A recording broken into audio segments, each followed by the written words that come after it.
Hello, my name is Carlos Pratt. I'm a professor and director of graduate studies in psychiatric rehabilitation at the University of Medicine and Dentistry of New Jersey.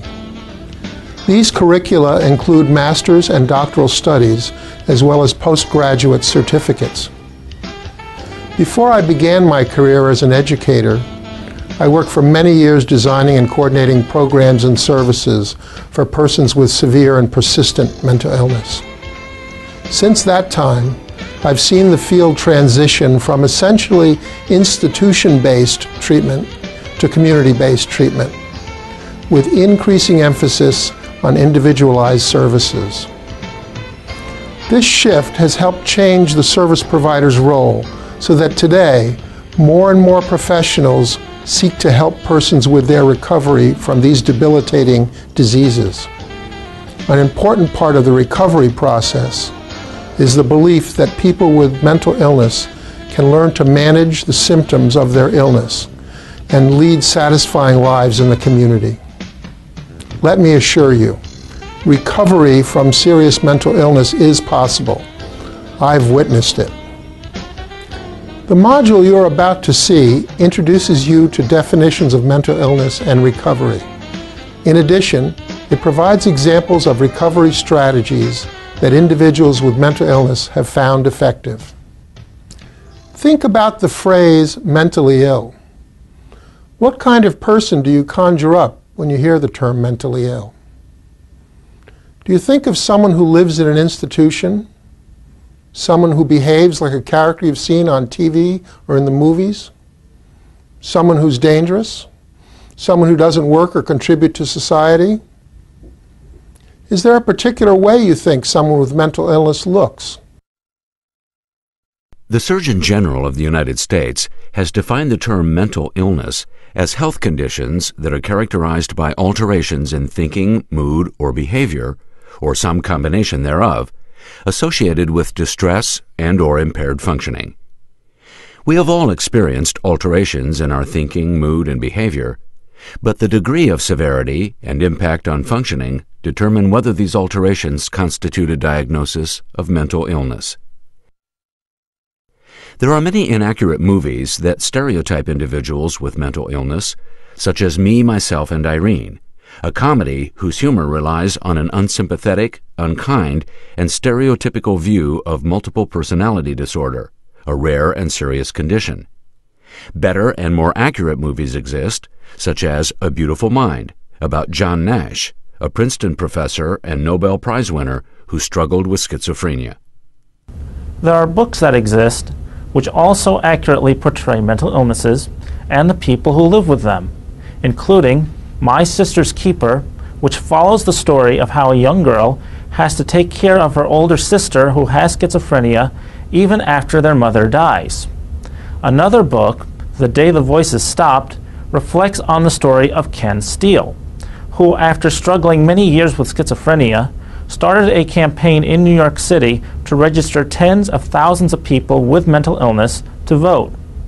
Finally, the book An Unquiet Mind tells the story of a UCLA professor and psychologist who has bipolar disorder, formerly known as manic depression.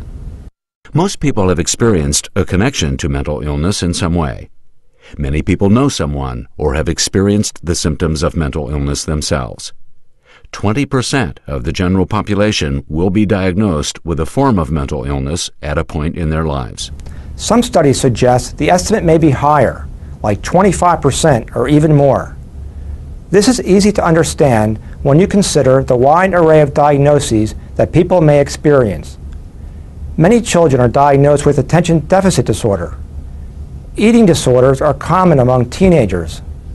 We've all heard of veterans and others exposed to violence suffering from post-traumatic stress disorder. Millions of Americans struggle with various forms of depression or anxiety, such as obsessive-compulsive disorder. So, do you think you're normal or just yet to be properly diagnosed? Patricia Deegan, a leading advocate of consumers of mental health, a psychiatrist, and a consumer herself, believes that recovery means establishing a new and valued sense of integrity and purpose within and beyond the limits of the disability. She refers to recovery as the lived or real experience of persons as they accept and overcome the challenge of their disability. William Anthony, director of the Center for Psychiatric Rehabilitation at Boston University's Sargent College, explains that recovery means growing beyond the catastrophe of mental illness and developing new meaning and purpose in one's life. People are in recovery even when they're in the hospital. Even if they experience setbacks, recovery is a process that is not linear. No matter how you define recovery, it remains a deeply personal experience. Many of us have recovered from something in our lives. People don't generally consider recovery from mental illness possible. They more often think about recovery in terms of a physical condition, such as a broken leg, or from substance abuse. The fact is that recovery applies to the mental disorders as well. Recovery is an active process.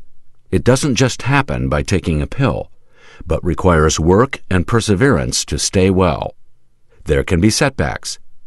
However, even after several setbacks, it is possible to live a healthy and rewarding life.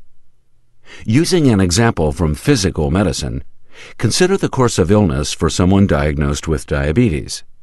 The individual must take conscientious actions in order to manage the symptoms of diabetes. Things like controlling their diet, testing their blood sugar levels, and getting the proper amount of rest and exercise all become routine. Even if the individual follows this routine religiously, there may be times when the diabetes is more difficult to control. This dynamic also applies to people with mental illness. At some points in the individual's life, the symptoms of mental illness will be managed in similar ways, through medications, therapy, diet, exercise, sleep, and so on. However, there will be periods when the individual, despite his or her best efforts, will need more support in managing the illness. Recovery to me means controlling and managing my own symptoms rather than being controlled or consumed by them. It means living with a decent quality of life, which for me includes enjoying my marriage to my wife and working part-time in the mental health field. I couldn't accomplish this without a strict routine of taking my medication several times per day. Recovery means to me trying to think on a clear plane, without any anxieties, fears, frustrations, or negative memories of the past clouding my anticipation of the future.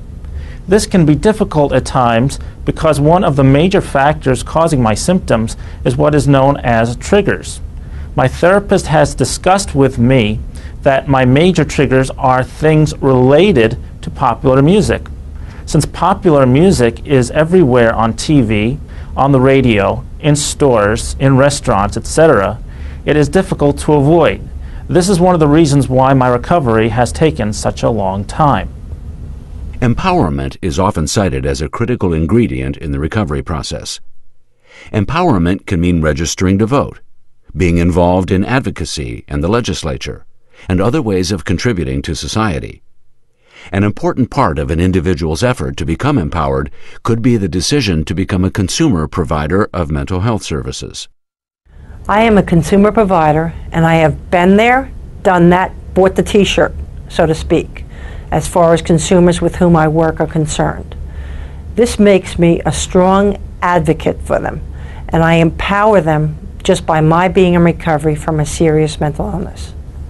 The ultimate empowerment for me was helping to start, direct, and serve as president of a professional association of mental health service providers who themselves are in recovery from mental illness.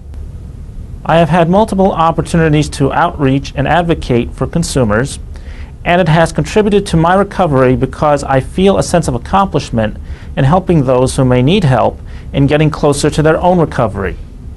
Help can also be provided by offering support such as kindness, understanding, and attention. Using listening skills and asking questions signal the person that you are talking to that they are being heard. Acceptance is also very important. Stigma surrounding mental illness can hinder an individual's ability to begin the process of recovery. Let's take a closer look at the effects of stigma. Educational, vocational, and medical opportunities are oftentimes decreased for people with mental illness due to discrimination associated with stigmatizing views.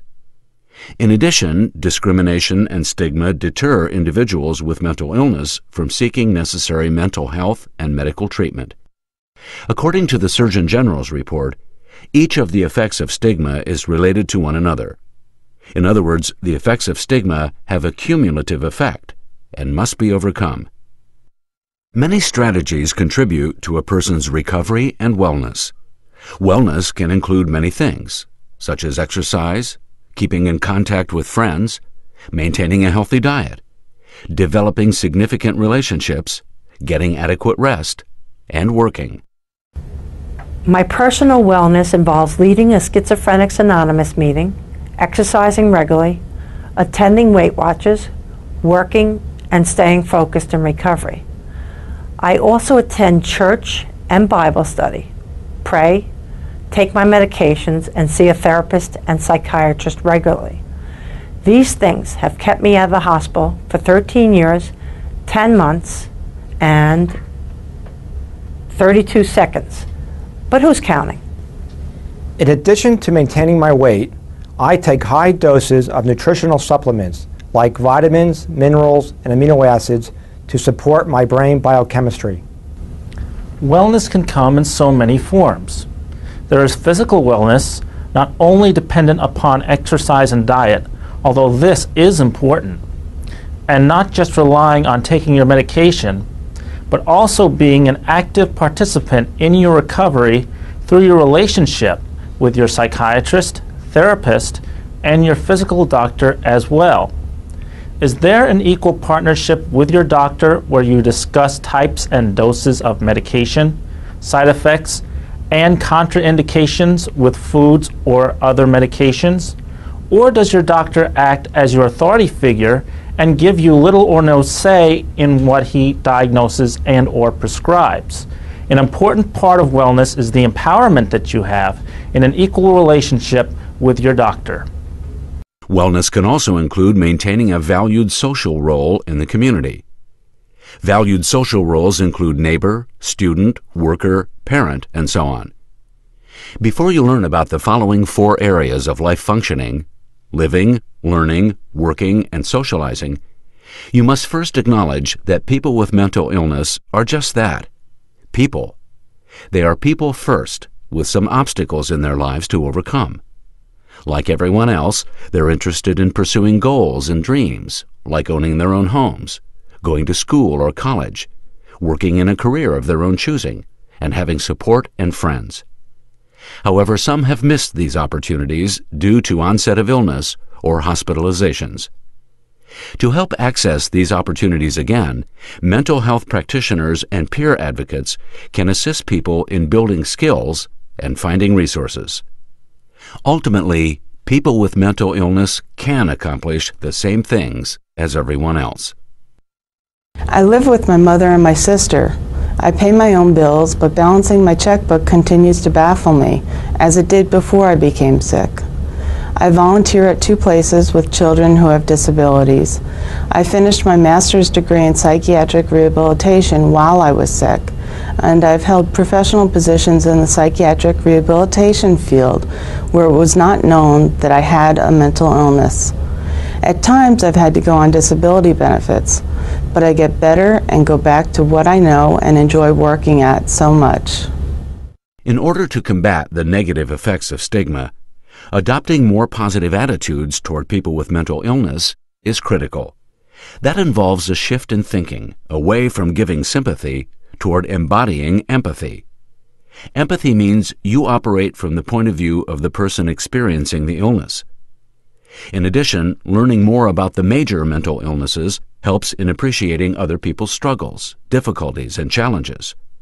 Acknowledging that people with mental illness can be successful and are more like you than different from you decreases fear and increases acceptance. You must not think of mental illness when talking to someone who you know has a mental illness. It has nothing to do with the price of tea in China. I do not want sympathy. Mental health is one aspect of overall health.